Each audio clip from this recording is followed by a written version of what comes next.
Bonjour, bienvenue en Transparence, le magazine de la rédaction qui parle de l'actualité et qui donne la parole à ceux qui font l'actualité. Un Transparence spéciale élection législative, dont l'invité ce midi est Thomaïra Nesline, candidate aux législatives dans la première circonscription qui regroupe, rappelons-le, Nouméa et les îles Loyauté. Thomaïra Nesline, bonjour. Bonjour. Merci d'avoir répondu à notre invitation. Alors, vous êtes élu de la province des îles et du Congrès. Vous vous présentez sous l'étiquette indépendantiste et nationaliste avec pour suppléante Laurie Oumouni du RDO. Alors, comment s'est décidée votre candidature? Pourquoi est-ce que c'est vous qui avez été choisi? Avant tout, voilà, je tenais à saluer tout le pays. Merci à RRB pour l'invitation.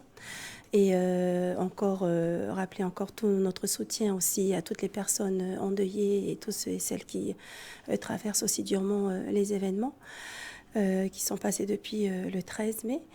Alors, cette candidature que je porte pour la première circonscription avec mon collègue Emmanuel Chibaou dans la deuxième circonscription, nos deux suppléantes Laurie Oumouni ainsi qu'Amandine Darras. Ces candidatures-là ont été portées par la mouvance indépendantiste et nationaliste. Et ce n'est pas une candidature du FLNKS, parce que le FLNKS en tant que tel n'a pas présenté de candidat pour ces législatives. Comment ça se fait?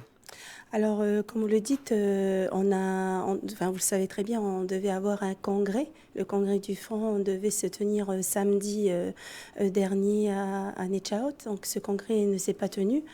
Néanmoins, il y a eu des discussions en amont de ce congrès pour pouvoir acter des positions avec des possibles candidatures, sachant bien que l'Union calédonienne, par la voix de son président, avait déjà communiqué par voie de presse de s'engager dans ces législatives. Le RDO également aussi, et l'ensemble des partis indépendantistes et de la mouvance indépendantiste et nationaliste devaient apporter leur position au Congrès. Néanmoins, ce Congrès n'a pas pu se tenir.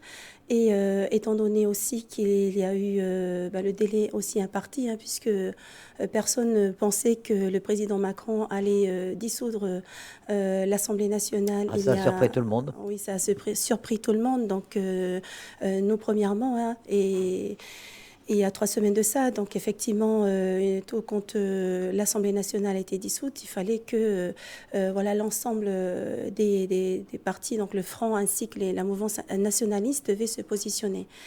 Ce qui n'a pas pu se faire, et donc l'Union calédonienne et donc l'Union calédonienne et le RDO et quelques représentants de la mouvance nationaliste ont décidé d'aller aux législatives, et effectivement ça s'est décidé dans un délai très très court, étant donné qu'il y avait ce congrès qui ne s'est pas tenu.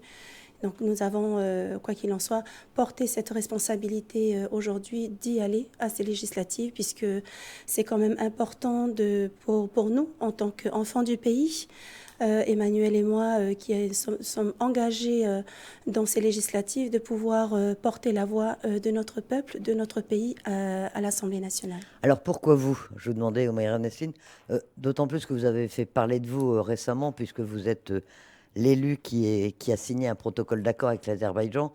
C'est cette notoriété qui a fait que vous avez peut-être été désigné parce que vous représentez quelque chose pour le monde indépendantiste? Ou c'est sans aucun rapport? Alors, en tous les cas, juste simplement rappeler qu'effectivement, comme vous venez de le dire, j'ai signé un mémorandum de coopération au nom du président du Congrès entre l'Assemblée parlementaire de l'Azerbaïdjan et le Congrès de la Nouvelle-Calédonie. Néanmoins, je suis issue de Dynamique Autochtone, qui est un mouvement indépendantiste et nationaliste aussi, que nous avons aussi eu part aux discussions au bureau politique élargi du FLNKS depuis quelques semaines maintenant, concernant l'avenir institutionnel du pays, mais aussi les positions au regard du projet de loi constitutionnel concernant le dégel du corps électoral. Donc voilà, j'ai été très impliquée aussi au niveau du Congrès de la Nouvelle-Calédonie, puisque, comme vous savez, je siège au groupe UC FLNKS et nationaliste au Congrès de la Nouvelle-Calédonie. Donc, notre groupe, nous avons voté contre déjà le report des élections provinciales quand le Congrès a été sollicité pour donner une position sur le report des élections provinciales. Et au Congrès de la Nouvelle-Calédonie aussi, avec le groupe UCF-LNKS et nationaliste. Au même titre, nous avons, avec le groupe Union nationale pour l'indépendance, le groupe UNI, nous avons déposé une résolution demandant le retrait du projet de loi constitutionnelle relatif au dégel du corps électoral. Cette résolution-là a été votée en majorité au Congrès de la Nouvelle-Calédonie lors de sa séance du 13 mai dernier.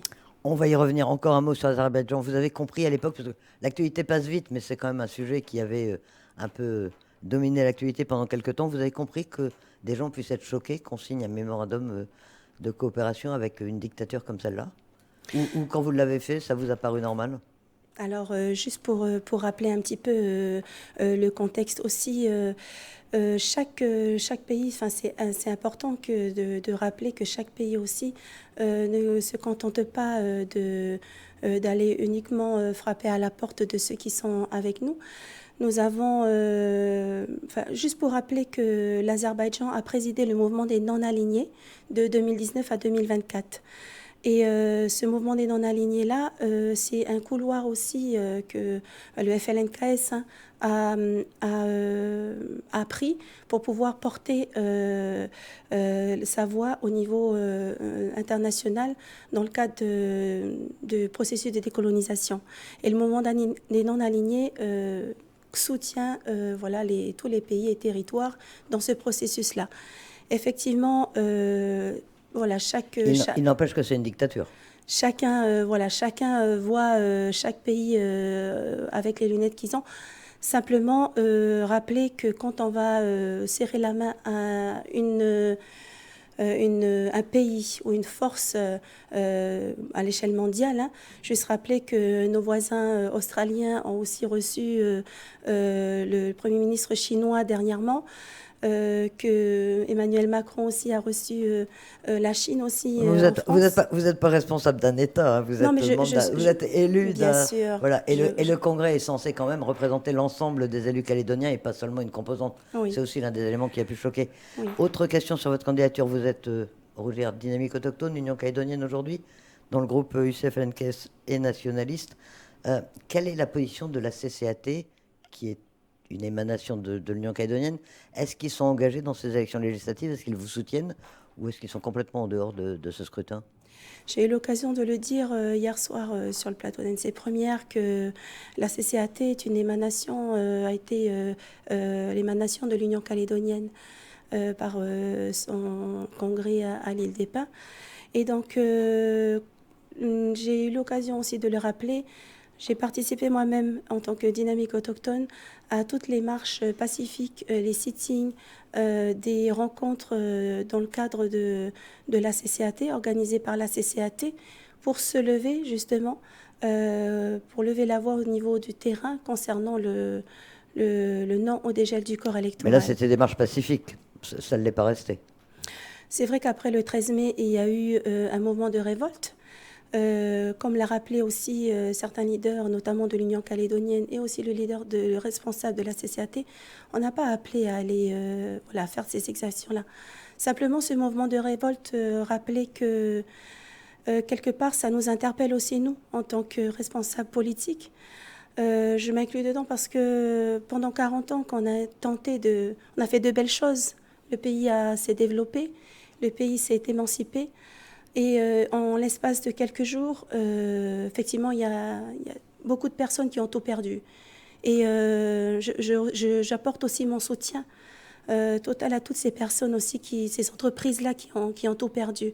Parce que moi-même, en tant que présidente de la Commission de développement économique à la province des Îles, et au niveau de l'agence rurale également, on participe grandement dans ce processus de pouvoir faire émanciper notre pays. Vous apportez votre soutien, mais vous condamnez ces exactions, vous condamnez les pillages, les saccages, les incendies d'entreprises, de maisons. Bien sûr, je vous le dis qu'on n'a pas appelé. J'apporte un soutien, mais vous condamnez quand même ce qui s'est passé. On n'a pas appelé à aller brûler, à aller faire ce qui se passe. Qui a appelé ? Ben, laissez-moi terminer. Je viens de vous dire que pendant 40 ans, on a essayé de construire un pays, de mettre un pays debout. Mais est-ce que le pays était vraiment debout? Est-ce que cet homme kanak calédonien était vraiment debout? Il était encore courbé, il était encore handicapé ou il était fatigué? Donc aujourd'hui, on a proposé un texte au niveau du Congrès de la Nouvelle-Calédonie sur l'économie sociale et solidaire. On l'a vu que pendant toutes ces années, il y a eu un écart quand même des inégalités. Il y a eu des inégalités qui se sont creusées dans notre pays et ça, malheureusement, on ne peut pas fermer les yeux là-dessus. Aujourd'hui, il y a des personnes qui vivent en dessous, plus de 60 000 personnes qui vivent en dessous du seuil de pauvreté. Comment voulez-vous aujourd'hui qu'on marche ensemble pour construire un pays si on a encore des petits frères, des petites sœurs qui sont derrière nous, ou même des vieux qui n'arrivent pas encore à emmener du pain sur la table? Mais vous savez comme moi qu'après, justement, vous êtes en plus, vous êtes élu, vous êtes très bien informé au moyen Nessine. Après les émeutes qui n'en finissent pas, d'ailleurs, après les incidents les exactions de ces 5 semaines, ceux qui vont le plus souffrir, c'est justement ceux qui sont les plus pauvres aujourd'hui. Il n'y a plus d'emploi, il n'y a plus de possibilité de s'approvisionner. Donc en fait, ces exactions ont produit l'effet inverse. Elles vont aggraver encore les choses, non? Oui, je peux entendre, je comprends ce que vous dites, mais ce matin... Non, mais ce qui m'intéresse, c'est votre avis. C'est voilà. Comment vous analysez les choses maintenant? Bien sûr, aujourd'hui, ce que je peux dire, c'est qu'on a quand même l'espoir. C'est un message d'espoir pour dire qu'il y a eu toutes ces choses, mais aujourd'hui, il faut se faire confiance. Il faut savoir se mettre autour de la table. Et je pense qu'il faut arrêter aussi ces querelles politiciennes que chacun a entretenues pendant toutes ces années. Il y a quand même un malaise qui s'est installé dans notre pays. Et malheureusement, quand on passe en force des messages ou on passe en force pour aller bousculer ou dégeler un corps électoral ou bousculer la vie et la structure d'un pays, c'est ce qui va nous ramener encore chacun à dire qu'aujourd'hui, il y a ce qui s'est passé, mais il faut quand même garder l'espoir que demain, on doit construire un pays et ensemble. Et c'est cette poignée de main-là aussi qui nous rappelle que c'est le socle, l'accord de Nouméa, cette poignée de main qui nous rappelle que c'est sur ce socle-là qu'il faut construire. Si on marche sur cette poignée de main, si on passe en force sur cette poignée de main, si on la met de côté ou si on déchire simplement ce qu'on a construit pendant des années, ben forcément on va arriver à quelque part une révolte. Mais simplement dire que c'est l'espoir en tout cas, que je porte aujourd'hui, cette candidature, un message d'espoir et de dialogue, mais un dialogue durable, un dialogue qui va durer dans le temps pour pouvoir mettre debout notre pays. Cette poignée de main, tout le monde l'invoque. Je crois que pratiquement tous les candidats aux élections législatives se réfèrent à la poignée de main entre Jacques Lafleur et Jean-Marie Tjibaou. Vous la traduisez comment? Quelles sont les valeurs qu'elle porte? Parce qu'à l'origine, c'était partage, rééquilibrage, la reconnaissance de deux légitimités qui vivaient ensemble pour construire une communauté de destin. Comment est-ce qu'on peut la retrouver dans ce qu'on vient de vivre pendant 5 semaines? En tout cas, ce que moi je porte et ce que j'espère dans cette poignée de main qui reste toujours le cap, le socle de notre combat, c'est que tous nos vieux, quand ils ont acté à Nainville-les-Roches de reconnaître les victimes de l'histoire, tous ceux et celles qui sont venus dans ce pays et qui ont fait ce pays leur pays, notre pays. Aujourd'hui, on est tous dans la case. Aujourd'hui, on est tous dans la pirogue. Il n'y a personne qui va être jeté à l'eau de cette pirogue. On est tous dans cette pirogue et on doit emmener cette pirogue vers notre pleine souveraineté et ensemble. Et les exclus du corps électoral, vous en faites quoi? Les 40 000 personnes qui n'ont pas le droit de voter en Nouvelle-Calédonie, vous leur dites, on va parler, on est obligé d'en parler, de l'ouverture de la modification du corps électoral. Un accord avait été trouvé, en tout cas l'État avait réussi à proposer un projet de loi sur 10 ans glissants. Vous y êtes complètement opposé, c'est-à-dire qu'il y a des tas de Calédoniens qui, à votre avis, ne devront jamais voter. Alors moi, ce que j'aimerais dire, c'est que tous ceux et celles qui veulent que ce pays soit leur pays et qui respectent en tout cas les fondamentaux de cette poignée de main, de l'accord de Nouméa, et qui respectent aussi le peuple premier et son droit à l'autodétermination, à sa souveraineté pleine et inéluctable, eh ben, on est tous ensemble dans la case. Ce sont les populations intéressées. Vous me parliez vous-même tout à l'heure, il y a un instant, de Nainville-les-Roches. On parle de l'accord de Matignon. c'est pas que le peuple autochtone qui a droit à l'autodétermination, ce sont les populations intéressées qui englobent tous les Calédoniens. C'est Oui, pour ça qu'il y a eu 3 référendums d'autodétermination, je veux dire. alors juste pour rappeler que le peuple kanak, je crois que c'est le seul peuple au monde qui a partagé son destin avec les victimes de l'histoire. Et c'était le message, en tout cas, que nos vieux ont posé à Naville-les-Roches. Aujourd'hui, on n'a pas fermé cette parenthèse de la décolonisation, en tout cas de se comprendre chacun entre nous, peuple premier, ou voilà, tous ceux et celles qui sont arrivés avec l'histoire, qui sont victimes de l'histoire et qui ont fait que ce pays aujourd'hui est le leur et notre pays. Ben, c'est ensemble on doit Et porter ce ceux qui ne pays. sont pas victimes, ceux qui sont arrivés en Nouvelle-Calédonie, qui veulent y vivre, qui veulent le développer, qui veulent participer à sa construction, ils n'auront jamais le droit de voter. Mais bien sûr que si, bien sûr que si. Alors, bah, Mais ça, justement, non, mais justement, on va c'est pas essayer, avec un passage en voilà, force. bah, on va essayer d'avancer. Le dégel du corps électoral, est-ce qu'il peut faire partie d'un accord global? Alors, nous, ce que nous portons, en tout cas, pour cette première circonscription et cette deuxième circonscription pour la mouvance indépendantiste et nationaliste, c'est un accord qui va nous emmener vers la pleine souveraineté de la Nouvelle-Calédonie, de Kanaki. Et ça, c'est le but final. Et tous ensemble, ceux qui veulent faire chemin avec nous, qui veulent continuer dans la case, qui veulent continuer à ramer dans cette pirogue pour emmener le pays aussi à cette pleine souveraineté, qu'ils soient arrivés hier, aujourd'hui, ou ceux qui vont arriver demain, s'ils s'inscrivent dedans, ils seront avec nous dans la case. Il y a eu 3 référendums d'autodétermination, vous les effacez, vous faites comme s'ils n'avaient pas eu lieu. Il y a Alors une juste, majorité de Calédoniens qui se sont prononcés sur un corps électoral gelé, on l'oublie souvent, mais là c'était un corps électoral gelé, qui se sont prononcés pour le refus de l'indépendance et le maintien dans la France. oui, juste rappeler que Vous contestez le 3e? que l'ensemble du peuple, grande majorité du peuple kanak, du peuple premier, n'ont pas participé à la troisième consultation. Rappelez aussi que cette troisième Qui a été consultation, validé par l'ONU quand même. cette troisième consultation est encore portée au niveau international.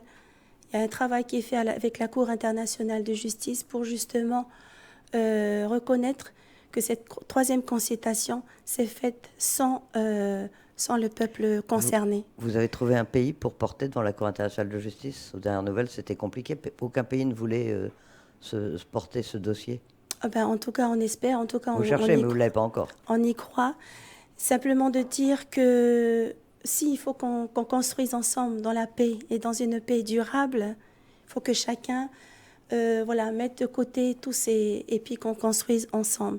Mais c'est difficile, je conçois. C'est difficile, je conçois, mais comment continuer? On le voit aujourd'hui, on est dans une impasse. Comment sortir de la crise? Comment sortir de cette crise sociale? C'est à vous que je demande. Non, mais c'est vous qui vous présentez les élections. Comment on voilà, en sort? donc Vous parlez de discussions, mais alors il y a eu des discussions déjà ces derniers mois. Il y a eu beaucoup de discussions, vous directement avec l'État, puis entre les indépendantistes, notamment l'Union calédonienne, et les non-indépendantistes. D'une part avec Calédonie Ensemble, ensuite avec les loyalistes et le Rassemblement. Ça n'a jamais abouti. Pourquoi? Il faut savoir qu'il y a eu différentes réunions qui devaient se tenir. Et comme les législatives, ces discussions-là aussi devaient se tenir au dernier congrès, qui n'a pas eu lieu. Donc aujourd'hui, on parle des législatives. Demain, il faudra qu'on revienne tous autour de la table. Mais avant de parler des discussions, avant de parler de paix durable, il faut que chacun puisse faire le point un peu là où il est et que chacun respecte cette poignée de main, chacun respecte la place là où il est. L'État, les non-indépendantistes, les indépendantistes, et que tous ensemble, on puisse trouver demain une issue. Et une issue qui va nous emmener, en tout cas pour nous, à ce qu'on a toujours demandé, nous emmener vers un pays souverain. Et en attendant, vous êtes satisfait que le président de la République ait annoncé une fois de plus qu'il avait décidé de ne pas réunir le Congrès? Ça vous satisfait? Vous l'attendiez? Et que donc la loi constitutionnelle ne serait pas soumise au Congrès de Versailles? Alors, je pense que tout le monde le sait. Donc ça, c'est des annonces du président Macron. Demain, qui a aussi annoncé que le texte est suspendu. Il n'est pas retiré. Donc c'est le même président Macron qui effectivement a annoncé qu'il ne convoquerait pas le Congrès. Néanmoins, l'Assemblée nationale est dissoute. Il y a des élections législatives qui sont attendues. Donc, en tant que candidate à la première circonscription, on attend que ces législatives se fassent et j'appelle à la mobilisation de l'ensemble de la mouvance indépendantiste, nationaliste et progressiste à soutenir ces candidatures pour qu'une fois que l'Assemblée nationale soit debout, on verra bien si, oui ou non, le président Macron ne convoquera pas le Congrès. Votre rôle, si vous êtes élu, ce sera essentiellement centré sur cette loi constitutionnelle ou comment est-ce que vous envisagez un rôle de député? Donc, effectivement, ça sera cette partie-là et porter aussi la voix de notre mouvement pour une pleine souveraineté du pays. Mais mon rôle aussi en tant que député, et je l'exerce aussi quelque part au Congrès de la Nouvelle-Calédonie, où on est chargé de voter des lois, où on est chargé de proposer des lois également, c'est de proposer et faire voter des lois qui, je le rappelle, c'est des lois qui vont impacter le peuple, qui impactera le quotidien des Calédoniens, qui impactera le quotidien du peuple. Et ces lois-là, si on vote des lois qui conviennent au peuple, le peuple sera en paix, le peuple va prospérer. Si ce sont des lois qui ne conviennent pas au peuple, forcément le peuple ne va pas se reconnaître dedans. Et c'est ça, en fait, c'est pour le bien-être du peuple aussi, le bien-être de la population. Comme on vote des lois au Congrès de la Nouvelle-Calédonie, eh bien c'est in fine, c'est pour ça aussi que je vais en tout cas porter la voix. Quand on voit la configuration qu'on prévoit aujourd'hui de l'Assemblée nationale, on va attendre que les législatives soient finies, on va attendre le 7 juillet. On voit pour l'instant un gros bloc Rassemblement national, un gros bloc Front populaire et un bloc peut-être plus étroit de la majorité présidentielle. Si vous étiez élu, ce serait plutôt vers le nouveau Front populaire que vous iriez? Ou est-ce que vous n'y avez pas encore réfléchi ici? Certainement. Vous avez des contacts avec eux? On a quelques contacts puisque nos responsables sont revenus aussi de Paris puisqu'ils ont fait ils ont tenu pas mal de travaux et de contacts aussi avec des responsables de l'Assemblée nationale. Donc on va certainement avoir des positionnements là-dessus. Mais je vais rappeler que on a eu l'occasion au Congrès de la Nouvelle-Calédonie de porter des lois, notamment sur l'économie sociale et solidaire, des lois notamment sur le Covid, où on a quand même porté aussi des amendements au niveau du Congrès, pour ma part, concernant des lois liberticides, par exemple, sur les passes sanitaires, etc. Donc, c'est un peu ça aussi que je me dis que je pense avoir aussi ma place pour pouvoir porter la voix du peuple dans ses plus hautes instances, comme je l'ai fait au Congrès de la Nouvelle-Calédonie. En attendant, pour conclure, comment est-ce que vous faites campagne? Une campagne extrêmement brève, avec beaucoup de contraintes de déplacement. Vous arrivez à faire campagne dans les îles, par exemple? Alors, on s'est déjà projeté pour pouvoir se déplacer dans les îles. Et je vais déjà m'excuser pour celles où on ne pourra pas y aller, car on est contraint forcément du planning d'Air Calédonie, qui est sous dispositif NOTAM. Donc c'est un vol par destination par jour, et encore il y a des destinations où c'est un vol par semaine. Donc la campagne va être contrainte, comme vous le dites, va être serrée, mais on compte sur chacun d'entre nous pour pouvoir porter la voix du mouvement indépendantiste, porter la voix des mouvements nationalistes, là où on est, dans nos quartiers, dans nos tribus, dans nos espaces. Et on essaiera aussi surtout de beaucoup communiquer aussi sur les réseaux. On a d'ores et déjà, Emmanuel Tjibaou et moi, proposé d'ouvrir des pages officielles pour cette campagne législative. Et on essaiera de mettre le maximum de choses concernant notre campagne, notre profession de foi, sur nos pages officielles. Très bien, Oumera Nesline, candidate aux législatives dans la première circonscription sous l'étiquette indépendantiste et nationaliste. Hein, c'est le terme exact. C'est bien ça. Merci d'accepter notre invitation.